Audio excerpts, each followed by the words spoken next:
Jalan kami, jalan perjuangan. Kepada adik-adik sekalian, mari kita belajar Islam secara kafah, secara menyeluruh. Jangan setengah-setengah nak ya. Ya ayyuhalladzina amanu dakhulu fis silmi kafah wala tattabi'u khutuwatis syaitan.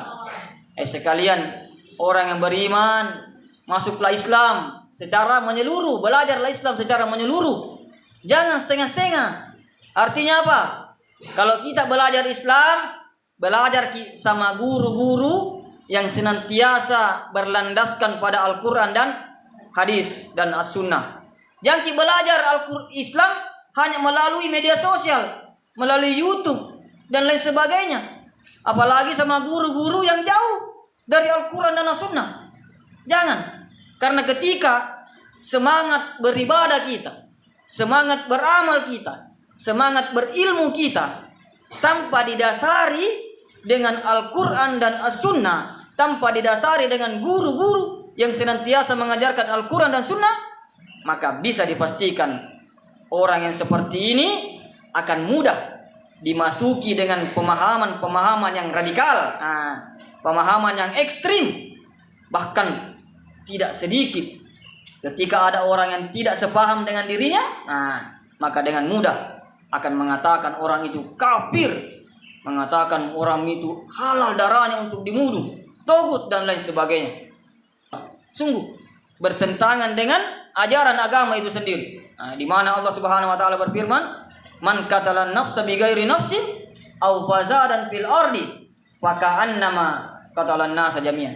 Barang siapa yang membunuh seseorang tanpa orang itu membunuh, tanpa orang itu merusak di muka bumi ini, maka bagaikan ia membunuh seluruh umat manusia dan kelak akan dimasukkan di dalam nerakanya Allah Subhanahu wa taala. Hati-hati deh ya dalam berilmu. Jangan adanya masuk terima, adanya masuk terima. Jangan konsultasi. Karena gampang sekali itu deh orang untuk jadi teroris, gampang, untuk radikal, gampang.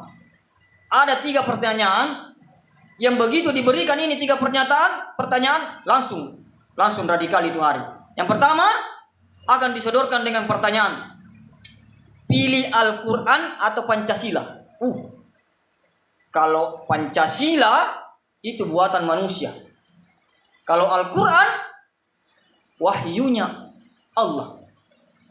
Berarti kalau wahyunya Allah, kita akan menempuh petunjuk. Inna hadzal Qur'an yahdi lillati hiya aqwam. Diberikanlah hadis-hadis, diberikanlah ayat-ayat. Terbentur otaknya. Condong dia kepada, pasti dia pilih Al-Qur'an. Ini langsung teroris seketika. Kemudian yang kedua, dikasih lagi pertanyaan yang kedua. Ini. Pilih NKRI atau pilih Islam. Kalau NKRI itu buatan manusia. Kalau Islam itu buatannya Allah dan kamu pasti selamat. Makanya dia pilih Islam. Mulai dikasihlah pendapat-pendapat dan lain sebagainya, mulai dicuci otaknya. Mulai dia terpengaruh. Kemudian dikasih lagi pertanyaan yang ketiga.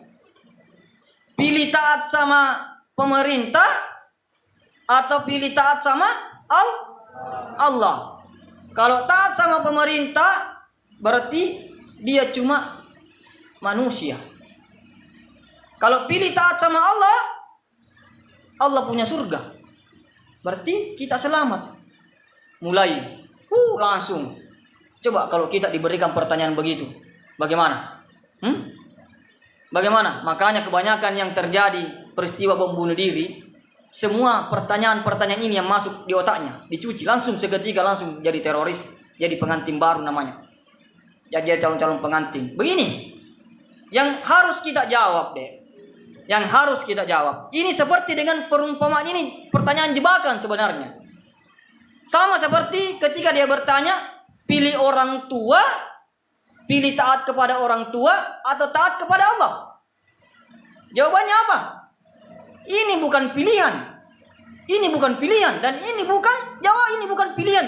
Karena jawabannya taat sama orang tua merupakan bentuk ketaatan kita kepada Allah Subhanahu wa ta'ala. Berbakti kepada kedua orang tua merupakan bentuk taat kita kepada Allah Subhanahu wa ta'ala. Begitu juga dengan pertanyaan ini. Milih Islam atau pemerintah? Ini bukan jawaban, ini bukan pilihan. Jadi jawabannya kita taat kepada pemerintah merupakan bagian dari ketaatan kita kepada Allah Subhanahu wa ta'ala. Atiullah wa atiur rasul wa ulil amri. Jadi taat sama Allah dengan Rasul dan pemerintah.